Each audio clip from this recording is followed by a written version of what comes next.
Welcome to the Hoops Therapy Session brought to you by House Enterprise and House of College Hoops and presented by online-therapy.com, the number one therapy toolbox, including videos, phone, and chat therapy sessions. Enjoy 20% off right now from the House Enterprise website and start your journey to happiness. We are joined by Zach Penrice and Sam Basel for the inaugural Hoops Therapy Sessions. College hoops is a wild time. They always talk about this as March, and we're enjoying the excitement of the brackets and our bets hitting and all of our teams doing well in the tournament. But obviously, there's some not so nice things going on as well. So we have the transfer portal, we have our teams losing, our bets breaking, our brackets busting, and then of course, our topic of tonight's session is the coaching carousel. So a lot of big names have jumped around the league. One in particular, we'll start with Ed Cooley, but we have Zach Penrice and Sam Basel here. So gentlemen, welcome to the therapy session, and how are we feeling? As a person who's covering and following Georgetown, feeling pretty good. They did the only thing they could. They had to let go and part ways with Patrick Ewing and did that, and brought in Ed Cooley, who is one of the better coaches available, not available. It depends on who you ask, but he's a Hoya now, and great hire for Georgetown. And yeah, we'll dive into it more, but good to be here, Will. Yeah, I mean, as someone who's watched Big East basketball my entire life, surprised. It's one of those things where it's kind of weird knowing that we're now living in a world where Ed Cooley is not the head coach of Providence. But I mean, as someone who's not a fan of either of those programs, I mean, just very interested to see where this is going. And as a New Yorker, I have to say today was a very interesting day, a very interesting chapter in New York college basketball. So just I don't know how I'm feeling, positive or negative, but just very interested for the near future. I know for Big East fans, it's kind of a weird feeling that, we have three teams in the Sweet 16 and all the chatter has been about, the turncoat situation with Providence, obviously Cooley going to the Hoyas, Pitino joining St. John, the transfer portal's firing up. I mean, we should be focusing on what's good right now. I mean, the Big East is one of the best conferences, if not the best conference in basketball. And we have three teams that are eyeing for the national championship title who have very well legitimate shots to it. And, we're focusing on Twitter wars from media personalities and who's reporting what news and all of that stuff. So it's a wild time, but we'll start with you, Mr. Penrice. I mean, you are our resident Georgetown guy, our DMV guy. You got to witness the downfall and the collapse of a season for the Hoyas. So, give us a lowdown from your perspective on, what went wrong, what did you see, and how you're feeling from the Georgetown season. It's a dark season in DC. There's no question about it. With everything that was going on with Patrick Ewing, the first thing is that everyone wanted it to work. I went to the University of Nebraska, and the football team recently went through something really similar where Scott Frost was brought back, was the quarterback in Nebraska in '97 when they won their last national championship. He came back to coach, didn't work out. 6 years later, he got fired. Same exact thing happens in DC with Patrick Ewing in Georgetown. He was their star player, is the best player in program history, was the best player on their best team ever that won the title in '84, and came back as coach. Didn't work out. A lot of broken hearts over that, but unfortunately, everyone knew it was over a couple of years ago now. The Georgetown won two of their last 41 Big East games. That's going to be a record that I don't think we'll ever see surpassed. And unfortunately, that's what Patrick Ewing's name is now tied to, at least in recency bias. But no, I mean, as far as a new day in Georgetown for basketball, just 11 days after Ewing is gone, they have Ed Cooley. And I don't know, I wanted to ask you guys this. I think that basically everyone that I've talked to about this, that when they initially read the headline, Ed Cooley linked to Georgetown like a couple weeks ago, right, was when we were first starting to see that. I was very surprised when I first read that. And a lot of people were also surprised. But the more you talked about it and understood it, the more it kind of made sense. But I don't know. I mean, I'll kind of flip it back to you guys and what you think of that. So, yeah, I mean, I was definitely surprised, right? Because I think I mean, at least for people our age, right? I mean, we associate a lot of head coaches with certain programs, right? Like Bob McKillop, Davidson, Ed Cooley, Providence, Coach K, Duke. So anything that kind of, I guess threatens not the word, anything that kind of hints at a change in that status quo is really weird for us. But the more I thought about it, yeah, the more it made sense. And as we got closer and more things started to come through and, reports, the way he was answering some questions, I think it made a lot more sense. And emotions aside, I know this is like the therapy podcast, but I mean, for me, what I've thought about today is the big question. Yes, people are talking about money, and obviously, he's making a little bit less money than he did at Providence.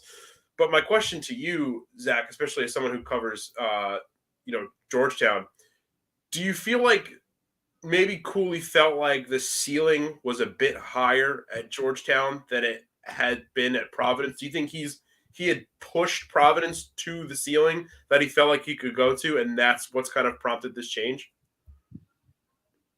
It's a great question, and that has to be the reason behind all this. You would certainly think, from a pure basketball standpoint, 12 seasons is a long time to see what you can do with a program, what you can build it into, and what kind of roster you can create, how far you can go in the tournament.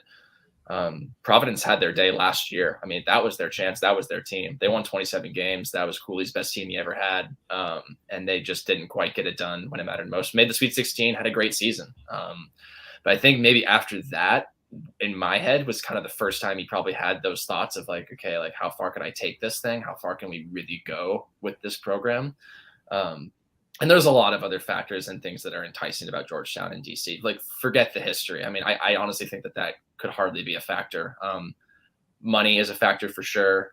But also I think that it's a hotbed, I should say, of high school talent. I mean, this is one of the best areas, DC, for high school talent. And Ed Cooley is a personable, relationship-oriented guy. And if he can recruit to Providence, he can recruit anywhere. And that's kind of part of, like, when he got to Providence, it was one of the lower teams in the Big East. Now it's not. Georgetown is the bottom of the Big East, but it's also in a place that makes it so it shouldn't be. And so let's see what he can do. I think that the thing is that I think there's a little bit of an expectation that a coach is going to solve a lot of problems at Georgetown. Georgetown is a systematically not well-run place at the moment. The athletic department is not where it should be. It's fallen off in a lot more ways than one, and just the head basketball coach. I don't think that you plug in basically any basketball coach into this team the last 2 years and you really get that much different of a result. I bet Georgetown is still in the bottom 2 or 3 of the league. And so it's going to take a Herculean effort from Cooley, and it's going to take multiple years to probably turn this thing around, unless he just gets every Providence player through the transfer portal, which is kind of how it's starting to seem with a lot of the guys that are announcing they're transferring from PC. Do you think that's something like, I know you're saying that it's a lot more, it could be something a lot more than the athletic department. It might be, because obviously with college basketball, you're not just focusing on a front office and an ownership group, right? You're focusing on, a school board of trustees and like an educational administration. Do you think now that, Ed Cooley is there and there's signs of wanting change, do you think more things are going to get in motion a lot more quickly? I mean, do you see something like the alumni base getting really involved? I don't really know off the top of my head too much about Georgetown alumni besides John Mulaney, but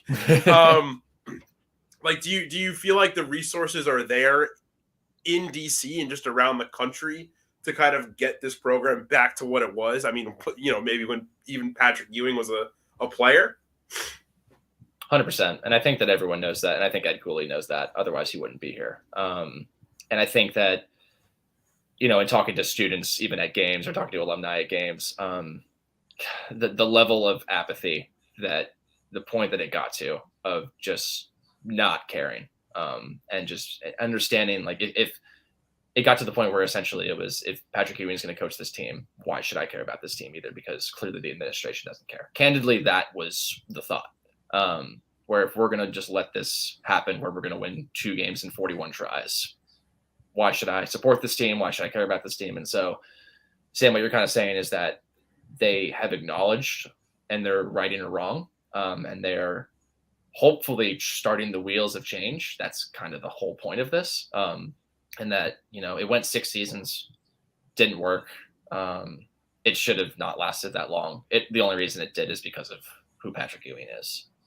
No coach would have a leash that long anywhere in the country. Ed Cooley certainly will not get 6 years if his results are the same. He might get 3. So that's just the way it is. But yeah, I mean, long-winded way of answering your question. Yes, I think that should churn a lot of the wheels in the right direction for Georgetown. It has to, frankly. Absolutely. So one thing I want to ask you, Zach, because in this whole coaching carousel, and especially this Ed Cooley situation, a lot of it, we know the facts now, and a lot of it is also the rumor mill. So you mentioned, obviously, the demise of the Ewing era.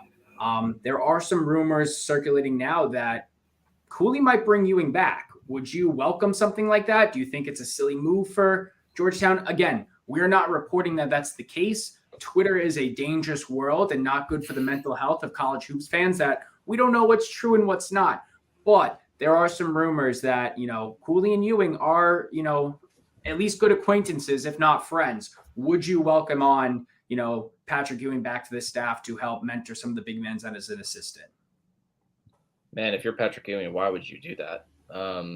That's my first take. I think that there was an opportunity near the end of the Ewing era to sort of transition him to like an athletic department role, or like, I don't know, we could go like the Brad Stevens role at the Celtics and like director of basketball operations. I don't know, whatever you want to call it.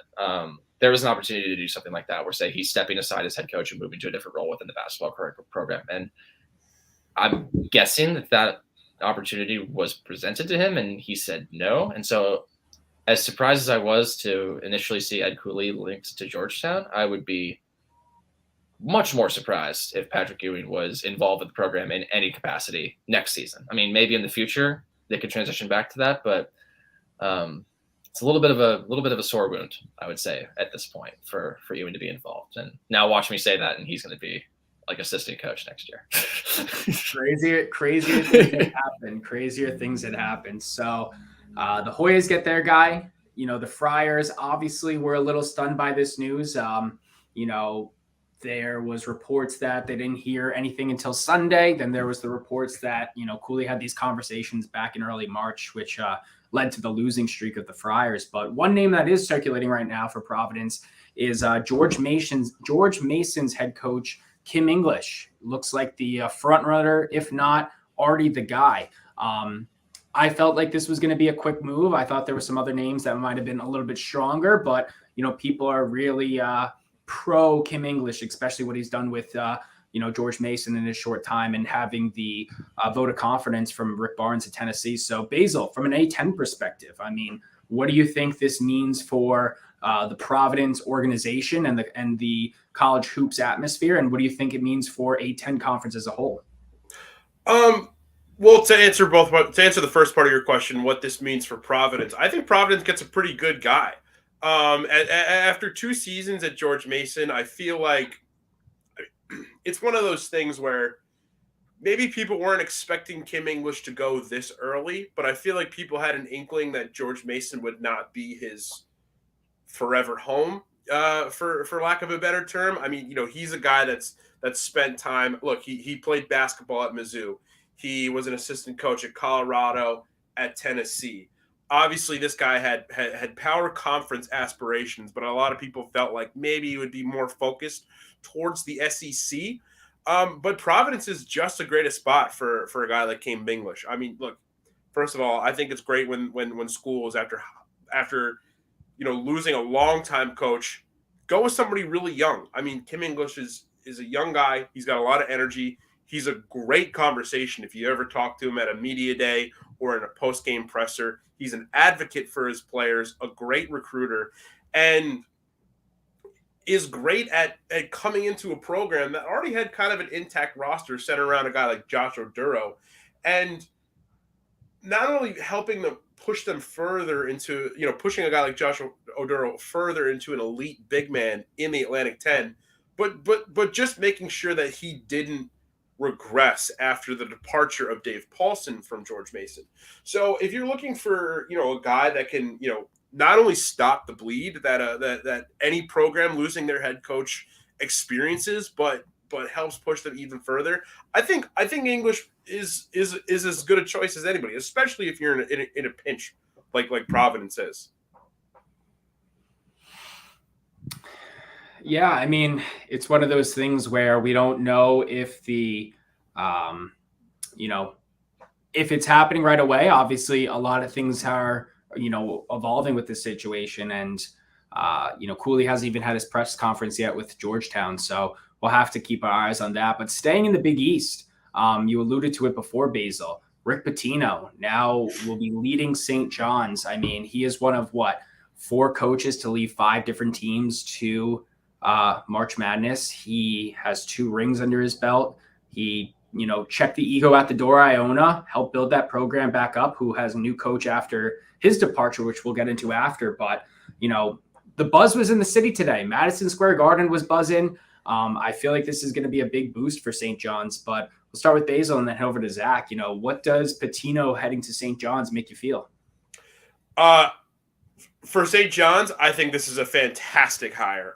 It kind of checks off everything that St. John's really should be looking for in a head coach. Anytime they're looking for a head coach, I feel like people don't really put them in that upper echelon of historic college basketball programs anymore. But if you look at the story of college basketball and the places of certain teams, where they fit into that history, St. John's is there throughout almost every single decade of basketball. It's only really been since 2000 that they've kind of fallen, to the wayside, both, for reasons of their own doing, reasons, leading to conference realignment and the shift to the Big East 10 years ago.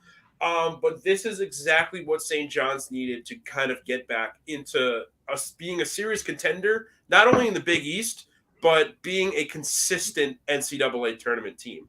Obviously, Rick Pitino, he's a New York guy. I think he's a guy that can really coach in this city, succeed in this city. That's not really saying that Mike Anderson was a guy who couldn't. I really felt like I didn't really think Mike Anderson left St. John's on as sour a note as people expected. I think he did the best with what he could do. But like Zach was saying with Georgetown, I feel like this was a program that was starting to settle a little bit. I feel like they were kind of accepting their place in the middle of the pack of the Big East for a long time. They tried doing the Pat Ewing thing with Chris Mullen. It didn't work out. Mike Anderson was a refreshing hire, and while I think he did really good things, one of the best things he did was taking Joel Soriano and taking him from a very talented center that showed a lot of talent at Fordham. It was part of really great defensive teams at Fordham, and turning him into an all Big East big man, which is a hard thing to do in a conference like the Big East with their history with big men. So, props to Mike Anderson for what he accomplished at St. John's, but this is the next step that St. John's needed to take to become not only return to being like New York's basketball team, like they said they've been for, all time, but being a national program on a national stage. It's big news all around. Oh, yeah, Zach, after you, my friend. Very well put, Sam. I mean, I don't have a whole lot to add, honestly. I think it's funny that you compare Georgetown and St. John's. They really are in remarkably similar positions, and both, just in my opinion, knocked it out of the park with their hires. It's left a very sour taste in the mouths of PC fans, for sure, with Ed Cooley doing a lateral move, you could argue, from one place to another. But for St. John's, absolute home run. Rick Pitino has won everywhere he's gone. If you can win at Iona, I would say you can kind of win anywhere. And he doesn't have to move. I think that's part of the thought in my head was, why not go back to Providence and coach the team that you took to the Final Four years and years ago. That might have had to happen a little bit too quickly. And it also makes more sense for him to stay in New York. He's already in New York. It's not that much farther to St. John's campus. So home run hire, and a very candid press conference today, right? I think, what did he say? That there's going to be there's some players on this team that cannot play for me, that will not play for me. Something very like that. Deion Sanders. When I was he gonna was in say, Colorado, right? he's gonna bring his own Exactly. luggage, and it's Louis. Yeah. Yeah. I mean, look, that's what happens though. I think you see it at every school. I mean, the transfer portal because not only does he want to bring in his own guys, but a lot of those on the player side. But he's going to bring in his own assistant coaches. I'm pretty sure. I don't know if this is confirmed or not, but he is bringing in Masiello. I'm pretty sure with him. I can't confirm that off the top of my head, but I've heard rumors of that. But that means there's an assistant coach's spot that Masiello might be taking, and with that is a player who was recruited by that departing assistant coach. So they'll go where he goes, or maybe players are like, you know what, a complete change of scenery. It might be just better off for me to kind of start something new. One thing though, a player that clearly is not leaving is Joel Soriano, who I'm pretty sure a couple weeks ago made it clear that if Mike Anderson was leaving St. John's, he would be too. And not only is he not leaving St. John's, but he was named the team captain today. Right.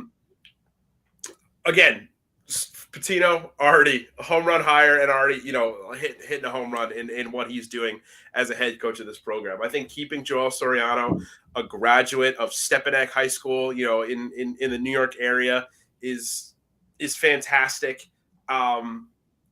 It's really interesting. I'm a Fordham guy. I grew up a St. John's fan, and I'm just really happy about it. I don't know. And I'll be honest, I appreciated the candidness today.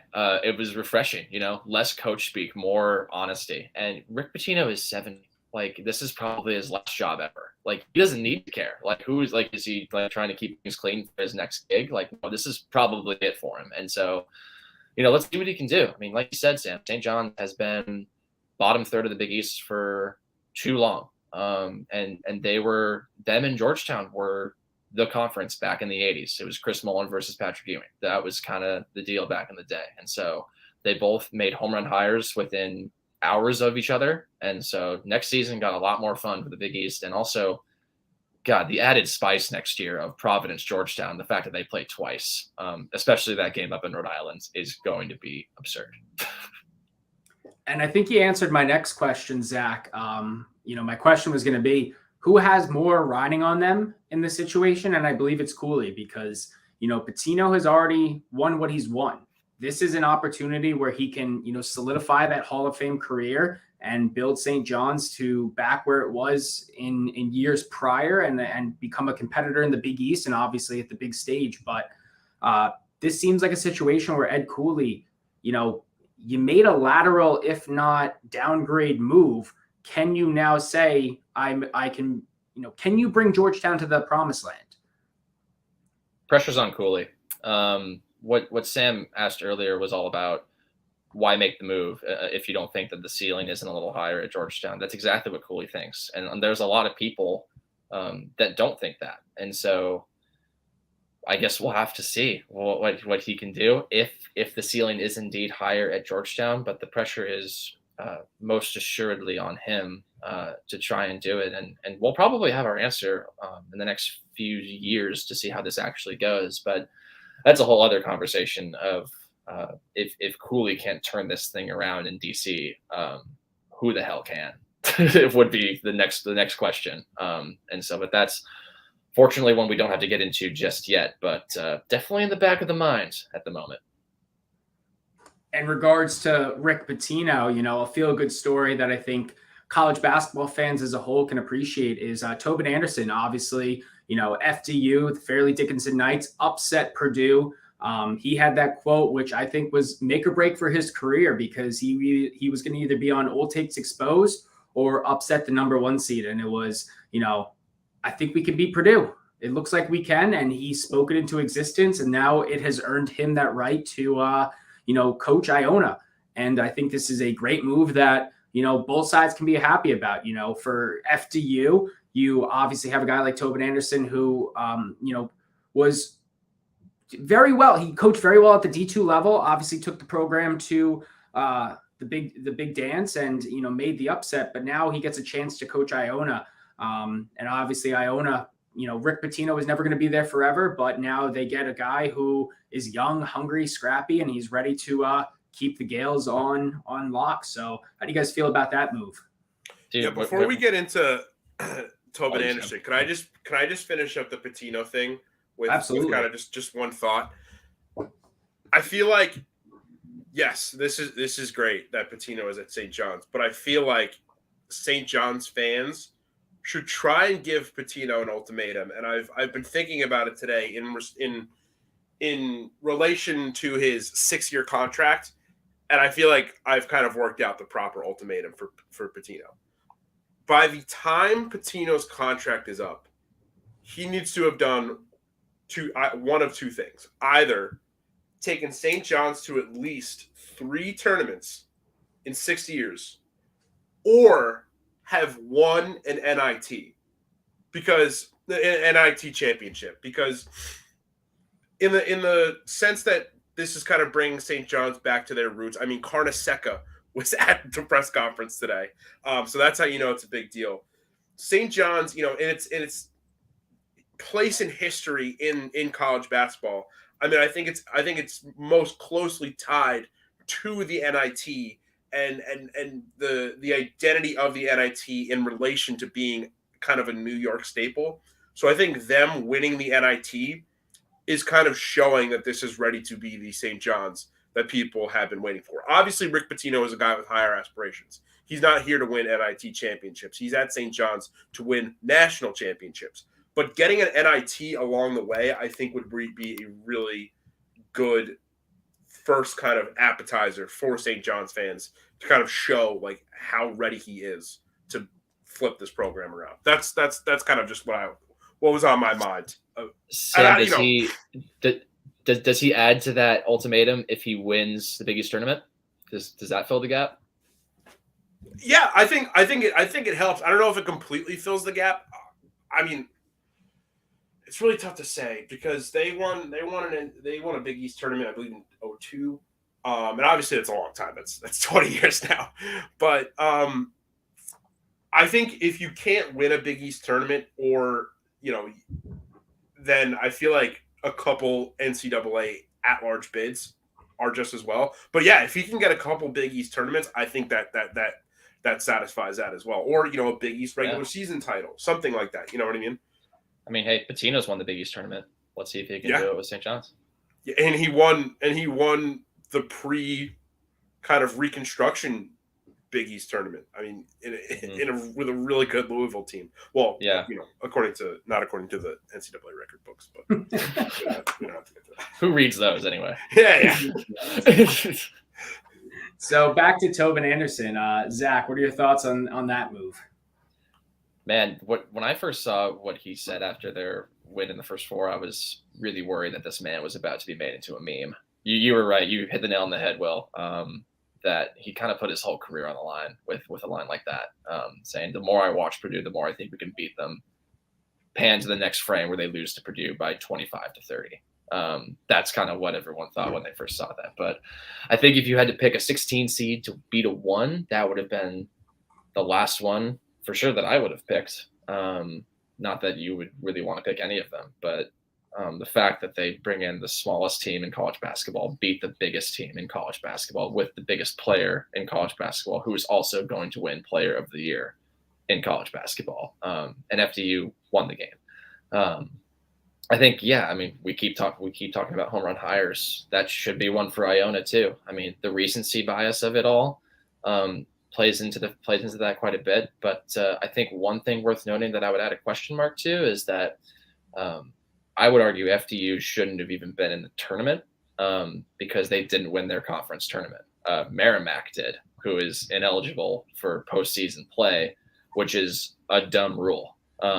And so the fact that FDU was even in this position was very fortunate for them that they were even in that spot. But hey, I mean, taking advantage of your opportunities that they did, and that Tobin Anderson did 5 years, and I'm sure a big jump in pay too, and also a much bigger job. I mean, and the more you learned about FDU and what they had as a program, did y'all see the SID on the sidelines of their game against FAU? He is literally a junior at FDU. He was a junior in college, and he's the SID.